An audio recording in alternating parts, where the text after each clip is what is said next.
So hello everyone, welcome to data science community. So in today's video we are going to discuss some of the important pandas function which is used in data science and data analysis projects. Okay, so you have to know these functions. These are the very basic functions. Okay, so let's start. First, let's understand what is pandas. Basically, pandas is a Python library which is used to work with data sets. Okay, so this is the basic Python library which we use to manipulate our data. Okay, so for importing pandas you need to write import pandas as pd. Okay, and I want to run this cell, so I need to press shift plus enter. Okay, now so I imported my panda library as pd. Okay, so here I use pd so that instead of writing pandas again and again, I can use pd to use this library. Okay, or to use panda functions. Okay, so here I assign df equals to pd.read csv equals to my file name.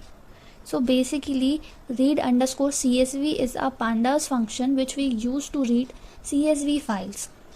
Okay, here you directly assign the name of your data set. Okay, but you need to confirm that your data set should be present on the same folder in which your file is present. Okay, so this read_csv function we use to read our file. Okay, so next, so now I want to check whether my data is loaded in this df variable or not. So for that I need to add one more cell here and write df, shift enter. So now I get my data set here. Here I have column name, age, city, state, date of birth, gender, city, temperature and salary. Okay, so now let's see what is head function. Head function is used to return first n rows of a data set. Okay, so here by default it return 5 rows, first 5 rows. Okay, so let's run this shell. Okay, so here I get top 5 rows of my data set. Okay, you can check it from this data set. Okay, so now if you want to take only 3 rows, then you need to mention here the number of rows you want. You can take greater than 5 also. Okay, only that you need to mention the number of rows you want. You can enter between this parenthesis. Okay, so now let's see what this info function do. Okay, so if I run this cell, now I get information about my data set. Okay, I get all my column names. Okay, number of rows and data type of each column. Okay, so and you can also get the memory usage, okay, of the data set. Okay, so now let's see what is tail function. It is just opposite of head function.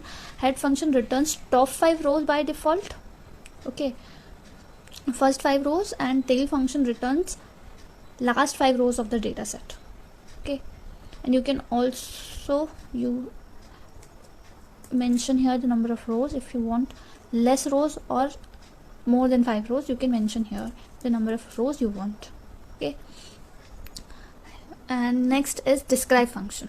Okay, so describe function is used to generate descriptive statistics of the data in a panda data frame or series. Okay, so in descriptive statistics are mode, median, minimum value, maximum value, quartile 1, quartile 2, quartile 3, all these values of our data set. We can return all these values of our data set using this describe function. Okay, so here we get count. Okay, count, mean of each integer, float, columns. Okay, we can get descriptive statistics of only integer and float columns. Okay, so you can check from here. We have age column integer and our temperature is float, and our salary is integer. So you can get descriptive statistics of these column only. Okay, basically numerical columns, the columns which is having numerical value. Okay, so here we get this. If you want descriptive statistics of only one column, you can mention here a column name. Okay, sorry, square bracket, and between the square bracket you need to mention the column name. For example, I want age. Okay, so here I get the descriptive statistics of the column age. Okay, so now let's see what is value counts function in pandas. So value counts function returns a pandas series containing counts of unique values. Okay, so first let's see this function. Okay, so now here I want the value counts, which means number of categories present in your data set or in a particular column. Okay, the repetitive value, basically it will return only the unique values. Okay, counts of unique values, which means the column contains many categories. Okay, for example, Delhi, Gurugram, Indore, Kolkata, Chennai, Patna. There's different cities name is mentioned here, but New Delhi and Gurugram was repeated in this city column twice. Okay, you can check it from here. Where's our data set? Here you can see that our New Delhi, 2 rows contain New Delhi and 2 rows contain Gurugram. Okay, so it will return the unique category present in a column and how many times it will repeated in that column. Okay, so it will return that. If you want to value counts of total data set, you do not need to mention this name of the column between square brackets. Rather than you can directly use your name variable in which you stored your data set. Okay, dot values underscore counts value underscore counts function. Okay, and here you get the row which is repeated in your data set twice. Okay, so this row, Vivek, age 38, city Gurugram, state Haryana, date of birth this, gender male, city temperature, and salary this is repeated twice in your data set. Okay, so let's see how we can check the null value in our data set. So there is a function called isnull which help to find null values in our data set, or NaN we can say. So here this isnull function provide us our output as a boolean value. Where the value is true, then here NaN value is present. Otherwise, in this whole data set, all the values returned as false, so that there is no null value is present in this data set. You can check from here. You can see that in this 7th row, name Ganesh, in this row you can check the temperature, city temperature column. Here the value NaN is present. That's why isNull function returns true here.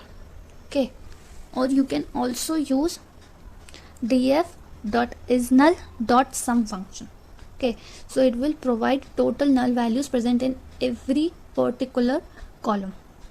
Okay, so now if I want to fill this value, okay, fill this NaN value or replace this NaN with another value, so you can do this by using this fillna function. I want to replace this NaN value with the mode of this mean of this column, so we can see here in our descriptive in our descriptive statistics. Where is it? Here we have our describe function. Okay, so here we have our mean value of this city temperature column. So I replaced this NaN value, okay, this NaN value with this temperature. Okay, so here you can see that instead of NaN we have our mean.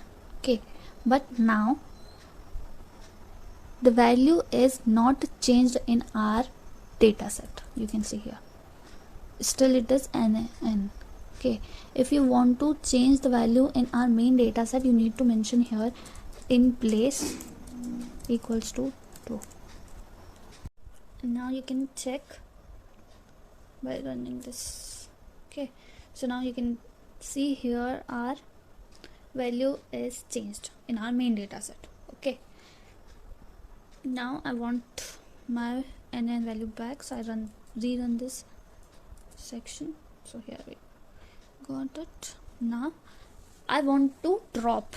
Okay, I want to drop this row containing NN value. Okay, so here you can use drop NA function to drop the row which is contain an A value. Okay, so now you can see here the 7th row is not present in our data set. Okay, but if you rerun this df, here we get this row, but we don't want, or we want to remove this row from our main data set. So you can write in place equals to true. Okay, so here the 7th row is deleted from the dataset permanently. Okay, sorry. Now we can check is null. So here our null values is not present in our dataset. So these are the small and very important functions for one who need to perform any data analysis or data science projects. You need to follow or you need to use these functions. Okay, I hope you all like this video. Thanks for watching. Like, share and subscribe for more such videos.